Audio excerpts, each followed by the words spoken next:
Don't know if anybody is here yet, but I am live.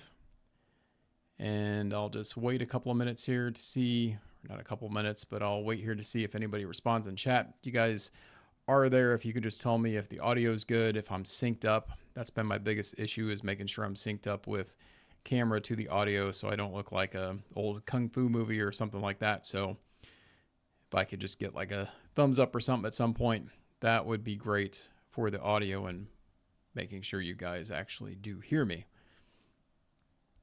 Before I am waiting for people to join in, I just want to say this is my first stream on my own. So I did a stream a couple weeks back with Tyler of Tyler's Eclectic, and him and I did our little coverage of Can Jam on top of some other things, and I enjoyed that enough with the interactions with the people that were on there that I wanted to do, my first stream on my own and just kind of see how this goes. Not expecting a big turnout, which is fine because I'm sure I'm going to do some things during the stream that I'll learn from for the next one, including hopefully having my audio synced up here and ready to go. So while I'm waiting on that, I'm just going to keep rolling here and just talk about kind of, what I'm hoping to accomplish with this stream. Talking to you guys today is I've got the new Yamaha YH5000 sitting next to me here.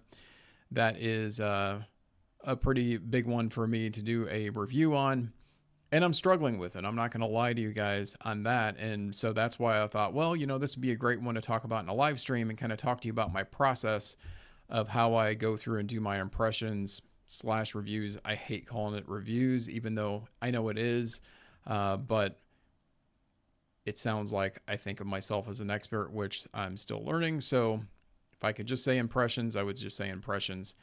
Anyways, so yeah, I mean, the YH5000 has been interesting. When I got it in, I got it in from Audio 46, which I am super grateful, by the way, if they happen to watch this, anybody there, for the partnership we have going and the gear they're sending me, because, this is really helping me get things out to you guys, products that are, interesting, coming up or ongoing, etc.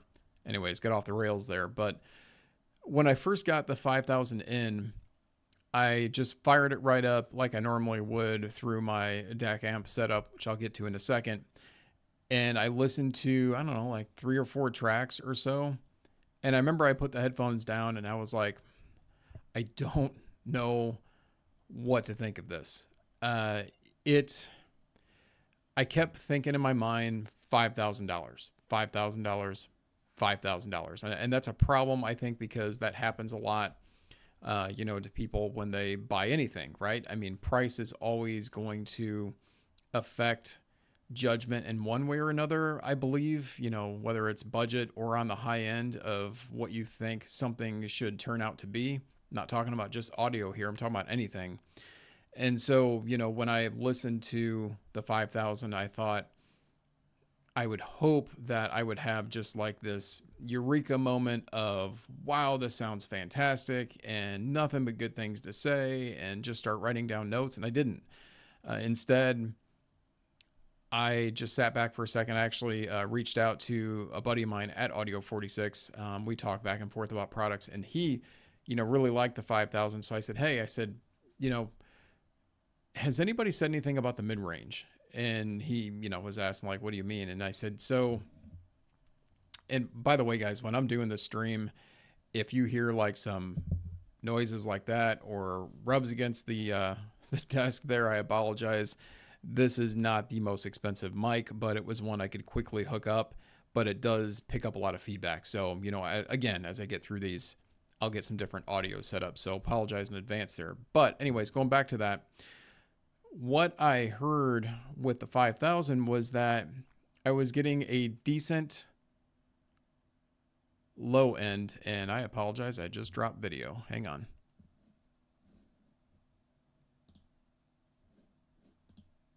What is going on here?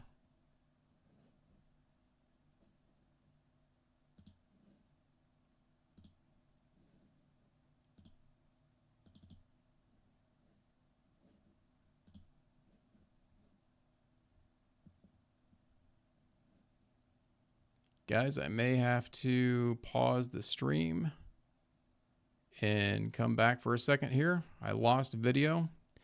If you guys can still hear me, I am working on getting the video back.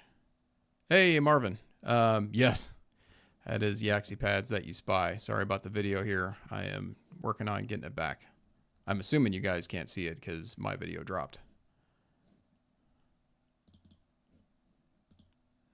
Let's see.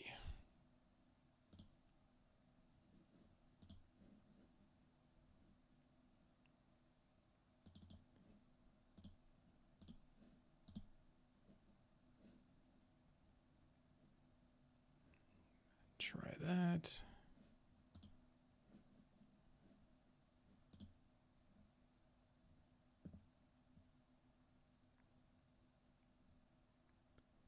Okay, that's working. So why aren't you working?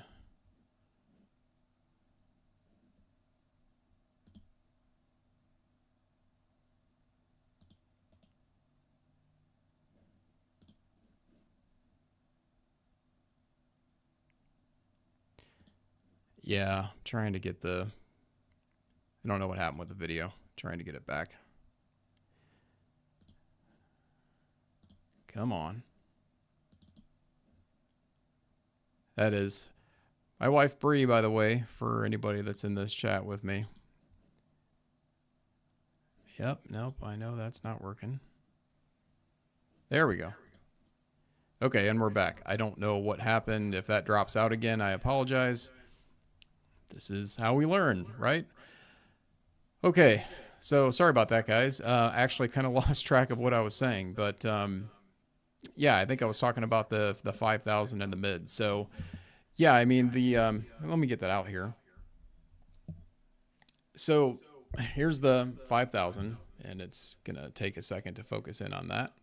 I'm gonna have to look away. You guys can see that there. By the way, like, I know it's very subjective to talk about aesthetics on a headphone, but with the 5000, I dig it, and I really, really like the aesthetic of the 5000 and what it looks like. And I've heard some people say they think it looks cheap. I don't agree. I definitely disagree with that. I think they've done a lot to this. You know, let me just look at it some more here, and it's just, to me, it kind of looks like a sci-fi looking headphone, in my opinion, because it's, I think I said on like an Instagram post, it had like a Death Star, you know, type look to it, like something you'd see out of Star Wars, but on the cups. And here, let me show you what I'm talking about there again. If this will, let me see if this will focus back in. Yeah, so I know the lighting's not great there, but it's trying to look at my face. But if you see what I'm saying, like the outline there, it just kind of reminds me, like I said, of something more sci-fi looking. And yeah, I mean, I dig the aesthetics of it. It is super lightweight. It is super comfortable, and all of that. So, you know, all of that is great about the headphone. But like I said, sound-wise, I've just been struggling with the mid-range. And I say that because I feel like the low end is decent enough on it. And for $5,000, you might, you know, somebody could think, yeah, I mean, it does. Marvin, does it slap? It does. It's got good slam, somewhat good slam in the bass. I have noticed that, you know, when I have it on higher volumes, that sometimes the bass doesn't keep up quite as well. And that's where, I'm not going to say distortion, but I think it's more of a power thing. And that's kind of what I've discovered with this headphone. Is this is the first headphone that I've had come across that I've listened to for a long period of time that is going to be very dependent on what you plug it into. Because, for instance, I use my Cayin IHA6 for my amp. And, you know, when I first got the Yamaha and I thought, well, these might be harder to drive, anything I've thrown at the IHA6, it's been able to handle with no problem. And so that's what I plugged these into. And I use the, you know, the XLR and the balanced to get the most out of it. And like I said, the mid-range was just not there for me. And when I talked to my buddy at Audio 46, he's like, personally, I didn't have any issues with the mid-range, but he said, I have heard others saying that. Now, I do know that the 5000 works really well on tubes. And so I had my, I should have brought it in here, but I still got the Tube Mini unload from them. And, that's got good power for a portable tube device. And I plugged it into that, and the mids were a little bit better. But I was still shocked because the IHA6 has a ton of power coming out of it. So I'm like, come on. I mean, I know it's not a tube amp, but it still should be able to do this. So I have been messing around with this headphone for over a week now, and finally had kind of my epiphany moment or aha moment the other night when I was playing around, and I said, all right, well, screw it. Let's just plug it into balance. I'll put it on high gain, even though I know that's going to be, too much for the volume. And it opened up the mids, and I was shocked. So I can't turn it up very much because, high gain on that amp just gives it a ton of volume play. But to kind of test that theory, I put it back on just regular low gain, whatever you want to call that, and then, cranked up the volume some more, and it didn't really do anything to the mid. So that high gain on the IHA6 opened them up. Now it's not completely open. I still feel like there's more this headphone can give you. And I say that because I have talked to some others that have listened to this headphone that have used it on some really high-end like tube amps and things, and they've loved this headphone on that. And so I don't want to give too much away because I'm trying to, work on a review of the 5000, of course, but I don't know how to feel about that. I don't know if I'm like, okay, it's justified. It's a $5,000 headphone. So, hey, if you're going to try to throw this on a $300 amp, then what are you thinking? Okay, I get that. But then again, should you have to have like a $1,000 to $2,000 tube amp just to get this headphone to sound good? I don't know. I mean, that's part of the hobby that we're in. That's where everybody's opinions are going to be a little bit different. I'm trying to see both sides of the coin on this one. So that's why I want to be careful before I do the full video on this, so I can address that, because on one end, I can understand that, but on the other end, I'm kind of on the end that, think of like the Caldera from ZMF. I mean, I threw that in the IHA6, sounds great. I threw that in my Liquid Platinum, sounds great. Hell, I throw it on, this guy that I've got sitting here, which is, it's plugged in, but this is my Schiit Magni that I got in I bought it because I wanted something cheap just to be able to take around for an amp that sounds good. Caldera was fine on that too. It didn't sound like, it does on a expensive amp, but I guess that's my point. Like, I like how Zach can do that with his headphones, even though we know how much better they can be on the high-end amps. Whereas this one here is just it's just unappealing, I guess is the best way to put it, on lower powered sources, to where it's just not a good listen for me yet. And I am going to continue to listen on it because I want to see if, I'm not sure how much burn-in these have had because this is a demo unit. I don't know how many had it before me. I can tell you that the cable, I don't know if this will focus in here or not, but yeah, there it goes.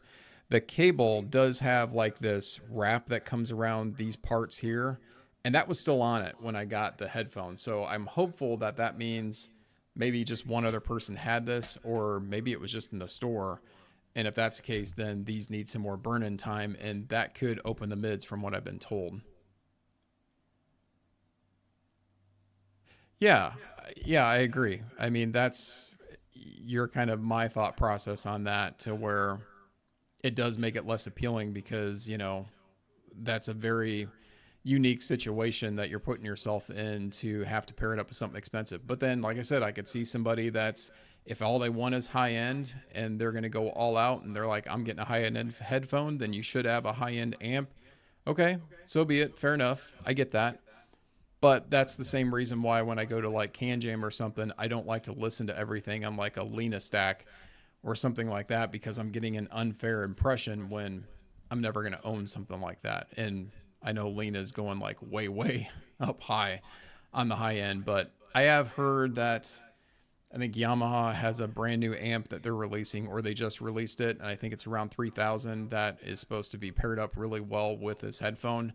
I don't think I'm going to get that opportunity to hear it for myself, but again, like, if that's the synergy we're talking about here, that's too laser focused in my opinion. That's not going to be appeasing to enough of a broader audience, and ultimately it's going to hurt the sales of the headphone in my opinion, but we'll see. Like I said, I got more listening to do before I get any kind of finalized summary out of that. By the way, that's with the the stock leather perforated pads that I'm talking about. These are the suede pads here. It's not going to focus in, but those are the suede pads. And the suede pads are, I like it even worse on the suede pads, to be honest, because it kind of blunts the treble of it, or I shouldn't say suede. Sorry, these are velour. And I know that's something that, like on the Elite, when I listened to that one, kind of did the same type deal. It may have made it a little bit warmer of a sound, but so far I haven't really cared for the velour pads, but I'll give those more time as well. Once I see if some burn-in is going to help out this headphone. I'm not in any big rush to get my video out of this. It'll probably be another week or two before I do that, just so I can have proper listening time. But I mean, to kind of cover what I've paired up with it so far, it's been the Cayin IHA6, which, like I said, tons of power. My Liquid Platinum, which typically would have plenty of power for a planar. I threw it on my RME ADI2DAC with the amp, which I don't like to use that amp with a lot of headphones if they're harder to drive anyway, and I wasn't surprised. That was not a good sound coming out of that amp. Now, I haven't even used it on the Magni yet. I kind of have a feeling it's not going to be good. And even my portable devices, like I've got my RU7 sitting here, which I love. I don't know how that's going to play on the RU7, but it did play well on the Tube Mini, which I was happy about, because at least the Tube Mini's it's portable, but it's not portable like walk with you type portable. So at least that's a good impression and a good listen on this. So I don't know. It's an interesting headphone so far. I don't want to just shit all over it and say it's terrible. I'm not somebody that does that unless it truly is. And it's not terrible, but it's $5,000. So you get, these cables are no joke. I mean, those are super nice, probably the nicest cables I've seen included in a headphone. And, you get this nice, probably can't see it too well, but you get this really nice hefty stand that you put together. The box I've got sitting over there is huge.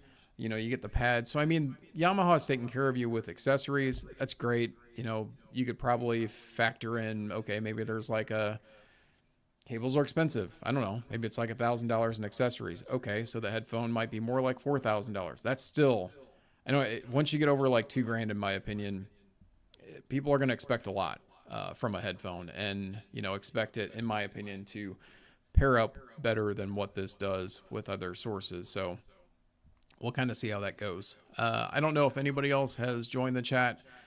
I'm going to probably move on from talking about the 5000, but if there's anything else anybody has a question on, I'll go back to that, just because, like I said, that's kind of just my beginning thoughts on it as I've gone through the process of it. Did want to show you guys, for anybody that watches this afterwards, that I do have a couple of more things I am working on. One of them actually launched today, and this isn't necessarily something that I think a lot of people that follow me are that excited about, but I'm still going to show it off, and that is this here. Let's see if we can get a focus. Kind of. There we go. So these are Soundpeats. Now, Soundpeats are really, really budget-based earbuds. Typically, I think they mostly just do earbuds. This is the second thing I've gotten from them. I've been impressed with Soundpeats and the sound of Soundpeats. And these launched today. They're called the Air 4 Pro. And my video will be out on those on Thursday, because I actually had a specific time I wanted to make sure that launched. But these officially launched to buy today. And quick thing I can tell you is that, they're like $79.99, but I don't think anybody's ever going to buy them for that, because they're $47.99 right now. And a lot of their products I've noticed always run on sale. And, for under $50, they sound damn good. They really do. They've got, now it's bassy, but not so much that that's all you hear and it takes over everything else in the mix. But, to me, this is like your budget consumer that's just wanting some earbuds to throw on and, take out with you, whether you're traveling or, going out for a walk or a jog or working out at the gym or something. Yeah, definitely recommend them for all of that, and you guys will find that out in the video. But I also, this color that they sent me, I don't usually have white on anything, and I didn't know what they were going to send me till I got them. And this color of these is really pretty. It's very clean, and that's what white can be. But this is, I think, called a pearl white is what they call it. And yeah, it's you'll see it when I have some B-roll up on the video, but I don't know. I've been impressed with them. So that's one thing. The other thing, this one I'm pretty excited about. I haven't even gotten these out yet.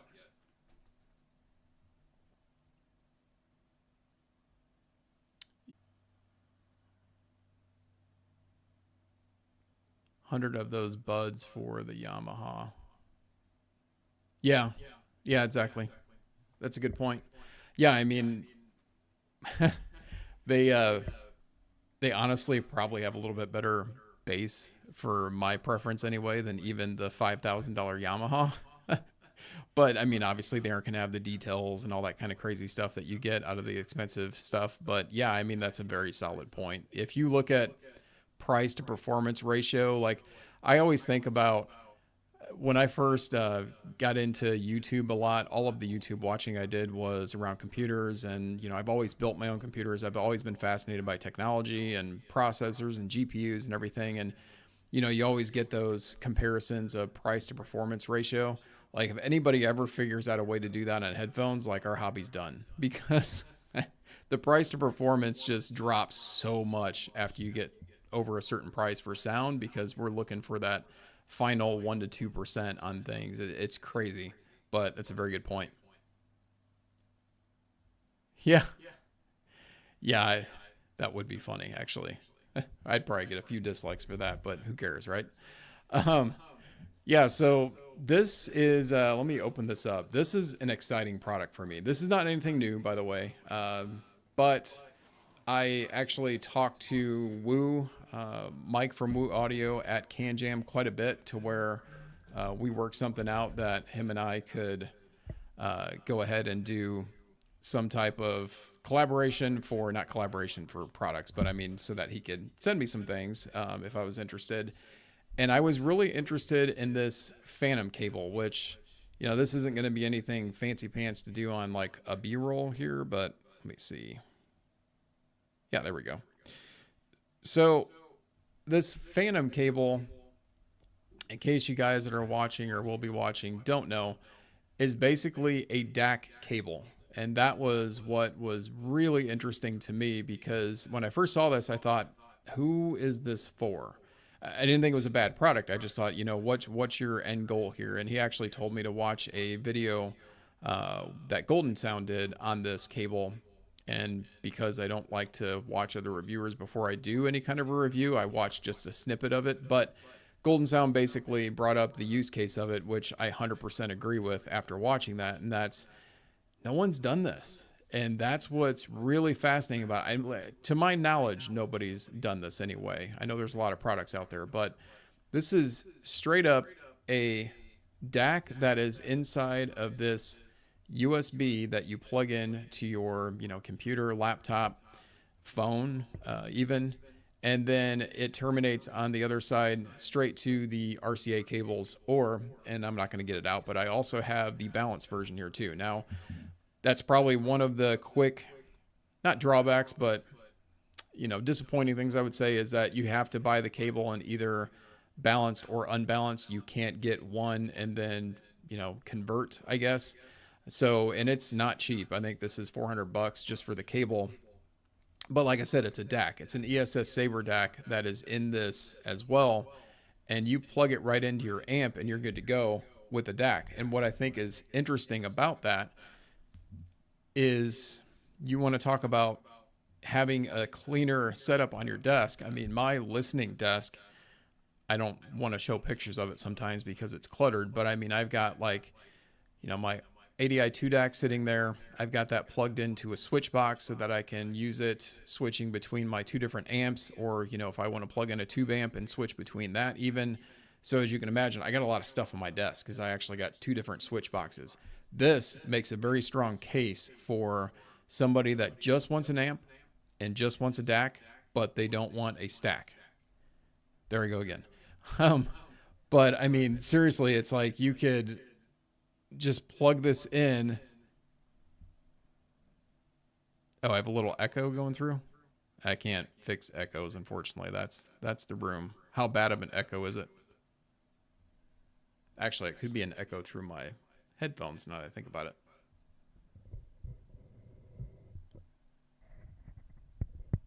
back this up a little bit. Let me know if this sounds any better. I got the mic a little further away from my headset.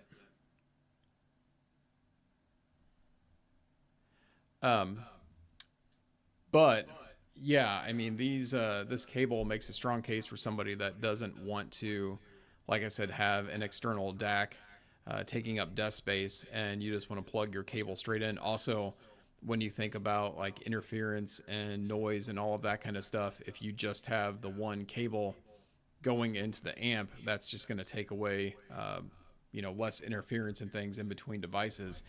And without even listening to it, I think that's a strong selling point right there. So I can't wait to try it out and see what it sounds like. I mean, it's an ESS Saber DAC, so I don't know if I'm really going to be able to notice huge sound differences, other than I'm really going to pay attention to any kind of noise pickup or anything like that. What's up, Tyler? And just see, kind of what that sounds like. And that's kind of a tricky part for me, is between DACs and amps. I feel like amps are a lot easier to determine sound differences than DACs, other than if you got like just a bad signal or something like that. But I'm definitely interested in trying this out, and should be doing that sometime over this weekend and start working on that. But I was glad they sent out both balanced and single-ended, just so I can see if there is any noticeable difference between the two, because I kind of wondered power-wise or something like that, how that was going to turn out. But they cost the same. And, I don't know. I've ever since listening to the Tube Mini and then listening to other Woo Audio tube amps at CanJam, I'm kind of a Woo Audio fanboy suddenly for their amps. They make unique products, but they make them built really well. That's the other thing about this cable, is like, this is not just, a run-of-the-mill cable. I can see why they charge what they did. This is a really nice cable. I can imagine, they put nothing but the best into it. And yeah. Anyways, so I will let you guys know, obviously, as I get further into that one. And if I'm still have some echo, let me know. I tried moving the mic away further to see if it was picking it up through the Porta Pros, because I turned the gain up, because in my last stream, you guys could barely hear me. I'll give it a second there.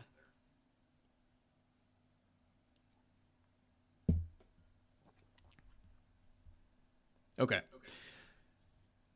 So the next thing I have to cover is something I thought, I've talked about this with other people in the hobby before, and I thought this was interesting because, especially for me being I'm just going to say impressionist. It's hard to say reviewer, but for me being somebody that does impressions of products, that, I get worried sometimes. Like, I look at some of my first videos that I did, for instance, like my Focal Radiance or the AN2 Noir that I did a video of. And at that time, I loved the AN2 Noir. And I remember I was early in my listening of a lot of different headphones, and, I've heard some at that point, but at that point for a closed back, it was excellent. And I remember I did the, review of that headphone, and I was very excited about it, and obviously gave it glowing remarks and things from that video. And since then I've done others, but preferences change over time. And that's what I think people have to understand, not only about themselves, but also about channels like this or anybody else that somebody is going to put out, to understand that, I guess I'm going around my point I'm trying to make here. This kind of stemmed from, I think, a post I saw, this was a while back, from somebody being called out on a written review they did. And they said, well, I don't even remember what the product was, but it was the same type of situation where they said, you're talking about this product, but, however many months ago you said something different about it. Now you're contradicting yourself. And what I say there is, just remember, we're all human beings and our preferences will change over time. And this is the most, okay, not the most, but it is one of the most subjective hobbies you could possibly get. I don't care how many times you want to throw a measurement up on a graph or whatever else. It still comes down to what we hear. And guess what? Our hearing changes too. I mean, that just naturally happens to a human being. So, a product that you may like a year ago, after you've heard many other things come out, suddenly it's like, yeah, I don't really like that as much as I used to. Or, when you're trying to do a re-review or look at a product again, you know, that's when your subjectivity comes into change. And, you know, maybe suddenly it's like, you know, hey, that mid-range wasn't as great as I once thought it was. Or, hey, you know, this wasn't as wide of a stage as I once thought it was, because I've heard other things that are better. And it's not really a rant I wanted to bring up. It's just something I think people need to take a little bit of a grain of salt and remember when they are watching videos, because as I said, we are all human beings and we all experience things differently, and that is going to happen to everybody.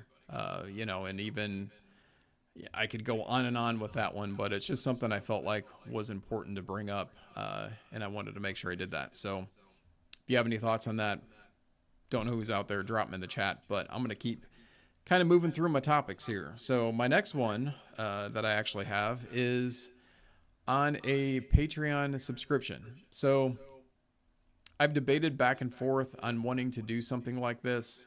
So if anybody watches this video after the fact, you know, I'd love to hear some comments on this in the comment section. I'm really looking for some ideas. I've got my own ideas, and I'm going to kind of throw these out there. Sorry. But a few of my ideas for that is, you know, I know Patreon subscriptions, it's asking people for money, and I always feel bad about that no matter what. But, you know, channels like this and others that we want to keep them up and running, you know, eventually at some point that will help them keep up and running. And that's really the point of this whole thing for me, just so you guys know, is the Patreon thing is going to be something I put right back into the channel. So whether it's, you know, to help me, you know, do something else in my lighting, or, you know, go towards any kind of my recording gear, maybe even something to do with products. You get what I'm saying? It's going towards a channel, tickets to the future Can Jam, I don't know, something like that, just to continue that. But obviously there's got to be something in it for the user or the member that joins the Patreon. So, you know, I've seen a lot of different scenarios. One thing I thought was interesting was, you know, giving some sneak peeks on upcoming videos and things I'm working on, even though I know I just did that in this live stream, which I don't care. I'll do that anytime you ask me a question. I'm going to tell you, unless it's under an NDA or something like that, is just to kind of give you an idea of what I'm working on. Also to be able to take suggestions maybe from the Patreon members of, you know, hey, what would you like to see me work on if I could get my hands on something like that? I thought about even, you know, as reviewers, again, quotation marks around that one, you know, we get products in that we sometimes get to keep. A lot of that comes down to IEMs and things. Typically, that's what you're going to see. And these aren't high-end products or anything, but you start to build up a collection of things. What do you do with it? Well, you know, you want to be fair with it, but I also, you know, look at that as something I could put on a Patreon channel. You know, hey, would you be interested in buying this? Sell it to you pretty cheap, you know, if you want to do that. It's another thought I had. I'm just not sure what everybody does with their Patreon, because quite honestly, I've not joined anybody's Patreon yet. I know that, you know, I've seen some reviewers out there that will shout out some of the members, you know, at the ends of their videos, like, hey, you know, thanks to blah, blah, blah, and they'll name them off at the end of the video. I got no problem with doing that. And I think people deserve some recognition for that if they are going to support you in any way. But yeah, I mean, I do think I'm going to come out with that here really soon. I've already signed up for the account itself. It's just trying to figure out, you know, how I'm going to do the membership. Obviously, you know, or not obviously, if you don't know this, my YouTube channel is not my full-time gig.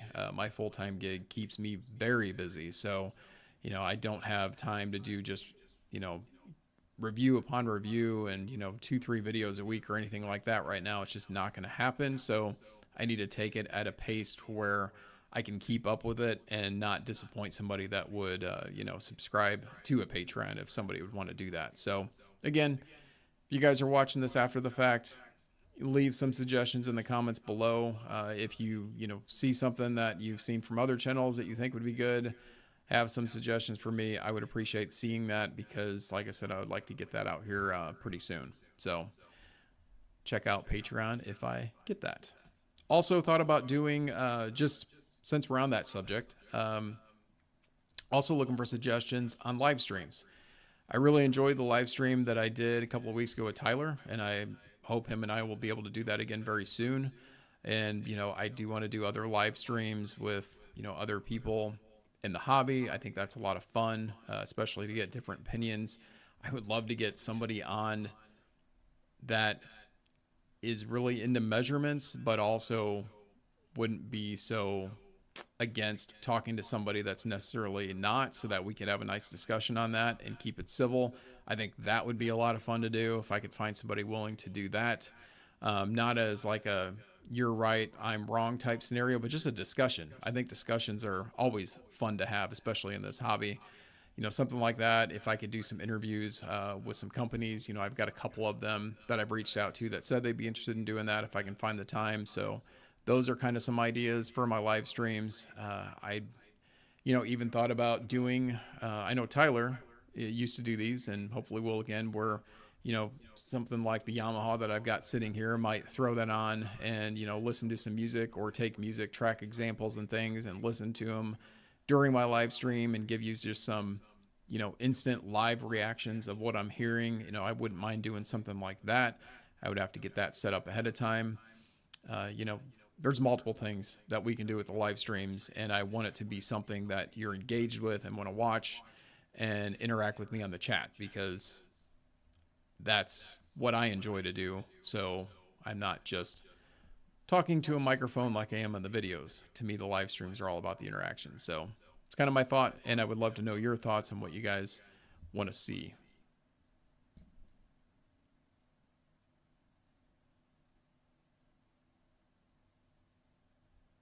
Fair enough, Warren. And by the way, Warren, good man there. How's it going? And yeah, I appreciate that. Yeah, I get it. I know I don't have to justify it, but this is me, if you guys haven't figured that out yet. But yeah, no, I completely understand what you're saying there. And yeah, I mean, I think we're all used to that at this point of what Patreon's about for channels. So it's a solid point. I appreciate that. All right. So the other thing I just wanted to go over here, guys, is I guess, well, actually, no, that's, sorry, let me read the comment here. Yeah, I'd dig that, Marvin. That'd be a great one, actually. I'd have no problem with that. Might make my ears bleed with some music I don't enjoy, but I mean, that's okay. That's what it's all about. I try to be as eclectic as I can with my impressions, and funny enough, probably the only thing that you guys won't ever see impressions of, unless, as you said, somebody recommends me to do it, would be country music. But that's just because I don't enjoy the music at all. But who knows? Maybe someday I'll throw some of those impressions on as well. But yeah, I like that suggestion. I'll put that in there for sure. I appreciate that. Yeah, I don't know how much longer I'm going to make this stream, guys, just because as I said, first one on my own, so I'm going to kind of stumble through these as I go, which I know you guys understand that. I'll give it a few, and I'll kind of keep talking here if you guys got any other questions, suggestions, or anything for me. And like I said, that's really what I'm hoping to get out of this anyway, even if it's after the fact in the comments about, what some things I can do in the future. I guess, one thing I will talk about while...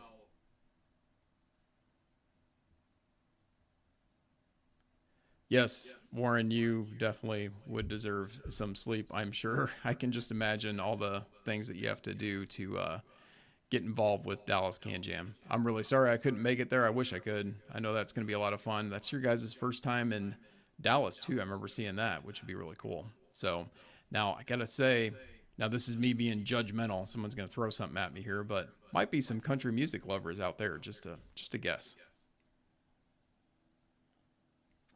Maybe not. I don't know.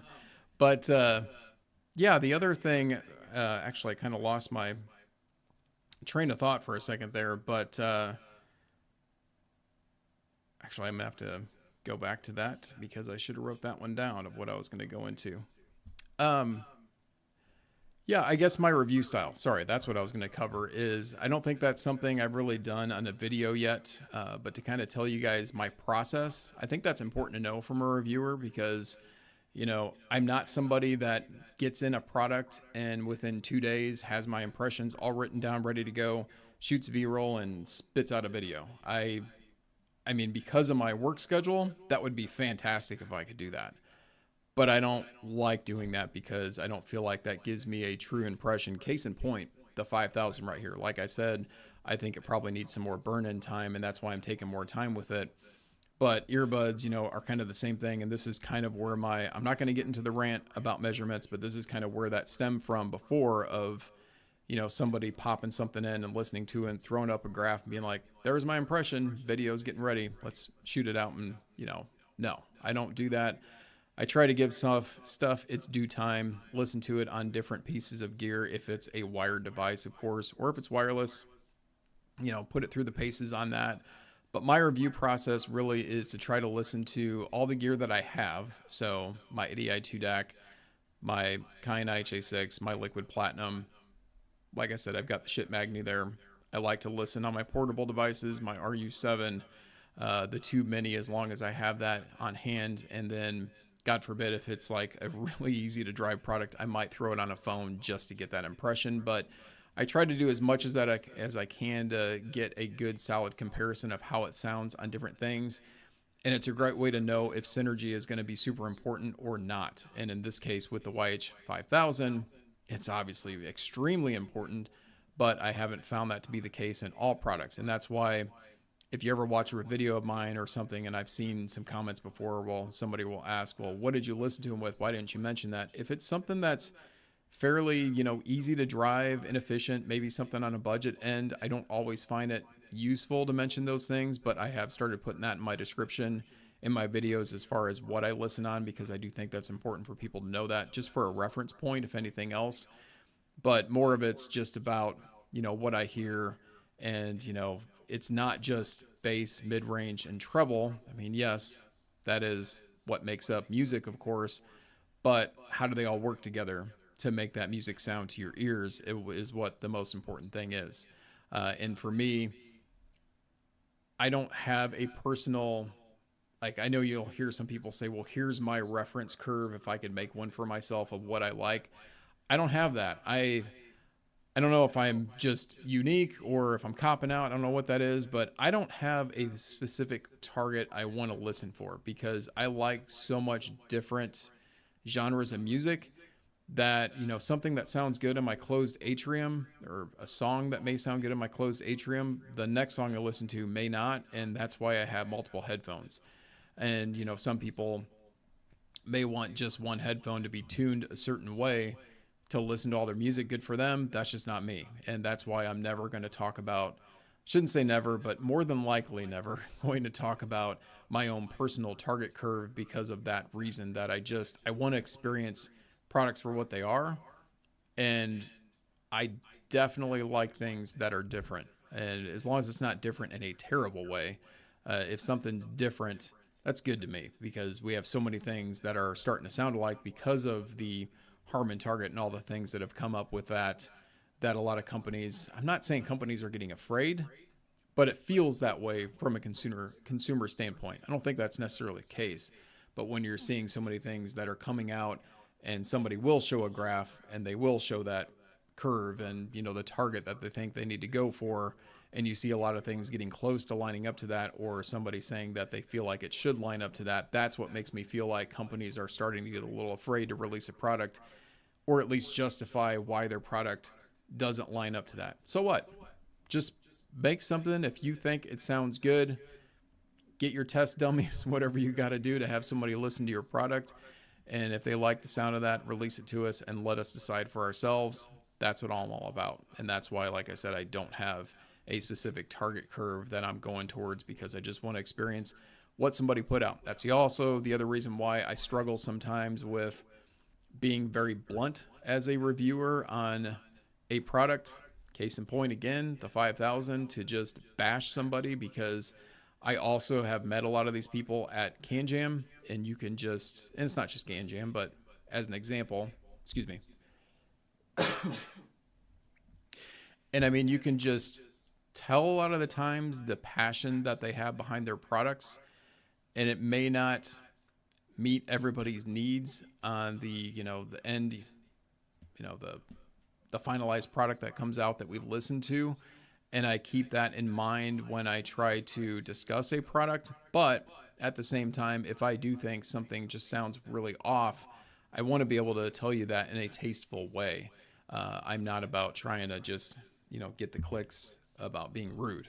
So there you go. That was kind of long-winded thing on my review process, but I felt like that was an important thing for you guys to know. So I think I'm going to wrap up this stream, guys. I'm at about 45 minutes here. I was shooting for 45 minutes to an hour, depending on topics to discuss. I will give you guys a second here. I'm going to take a drink. If there's any other questions, comments, or anything that anybody has on the stream, please feel free to throw that up there. I'll just give you a quick minute for that.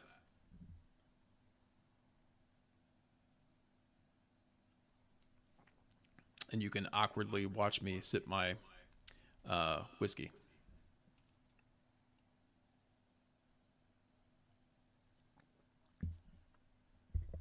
All right. Well, no problem. I thank you guys that did. Oh, here we go. Why don't manufacturers? I've got some emoji thing over the chat here. Put burn in before still. I have seen somebody ask that question before, and I would love to give you the answer to that question, but I'm not a manufacturer. But I could give you just my opinion of that, and I think it's probably one of those things where if I'm a manufacturer and I'm going to produce a product and then send it out to somebody, it's kind of like a pair of jeans, right? I mean,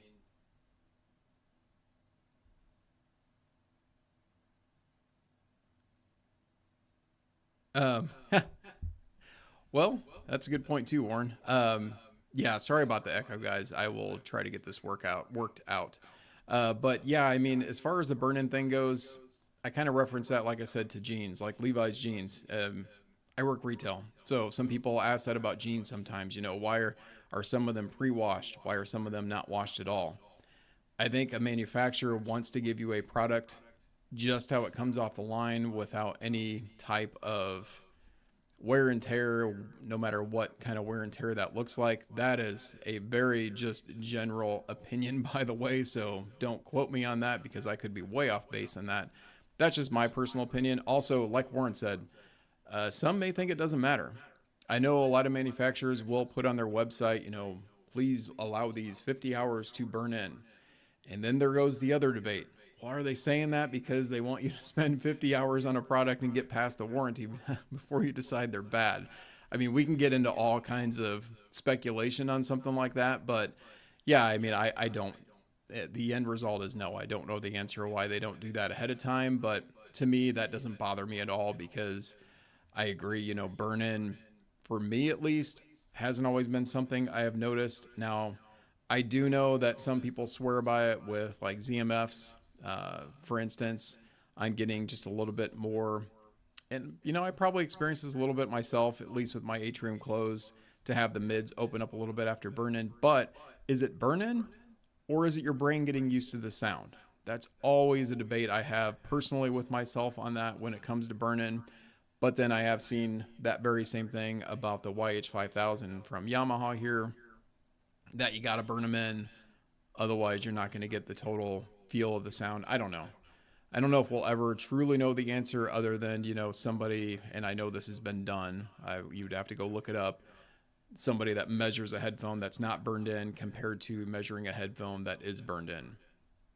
And that's about the only time you're going to hear me mention measurements with something like that, but I don't know. There could be something to that. So hopefully that kind of answered my opinion on your question at least. And again, like I said, sorry about the echo on here. I got to think it's my headphones probably echoing over. I'll do closebacks next stream. Speaking of which, though, I do want to ask if there's somebody still around here. Are you guys getting any kind of delay? Because when I did my stream with Tyler, one, my volume was way too low, and two, I had a delay. It was like a kung fu movie when I was talking.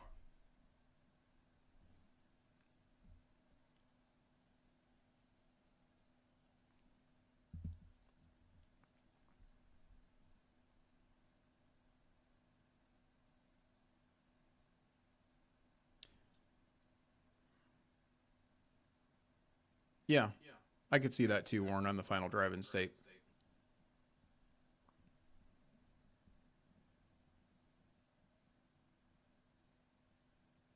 Okay, good on the delay. The echo is commanding. Yeah, like I said, this is a learning process. So, yeah, I mean, and I think that's the final thing I would say about burn-in too is burn-in really going to change it enough to make a product that you're not super impressed with yet suddenly this is the best thing ever? I I highly doubt that. But it can make something that's maybe almost there before you get there. I don't know, maybe. But yeah, that's just one of those things with burn-in that I personally believe can't make that huge of a difference. Or if it does, then maybe something's wrong there, I would think. I don't know. And I think it just depends on the driver type too, and manufacturers and things. The biggest thing I probably changed as far as the echo goes, I gotta imagine is I was wearing these headphones when I tested it last night, so I guess it probably wasn't the headphones now that you mentioned that. But I have messed with the gain, and I have actually increased the gain. So, like I said, my voice is probably coming through these quite a bit, so that could be part of that echo. So, we'll not have that on the next stream. Fingers crossed. And if I'm looking down here, it's because I got my laptop here and the other screen up there. Okay, guys. Well, I appreciate you joining me on this stream. I will have another one here. Who knows when? I will obviously get that out ahead of time when I decide to do one. We'll see if I can get somebody else to... yeah. Yeah, no, probably won't be doing that. But I'll probably try to see if I can get somebody else on the next stream. Maybe I'll be able to get Tyler back or somebody else to join in. It's always fun to have that interaction going on as well. But I do, yeah. Warren, question.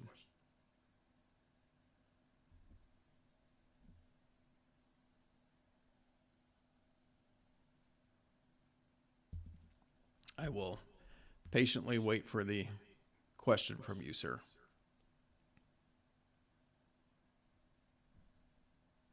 And it is funny, by the way. I did talk to Tyler about this once. Oh, thanks, Marvin. I appreciate that. It's funny how us audio guys that do YouTube, I get so concerned about my video. If you guys haven't watched, I really try to put some care into B-roll and lighting and all of that. And the flippin' audio is like the one thing that is the most frustrating thing. And that's what we're reviewing. How ironic, right? If I could review anything. Man, that is a really good question, actually.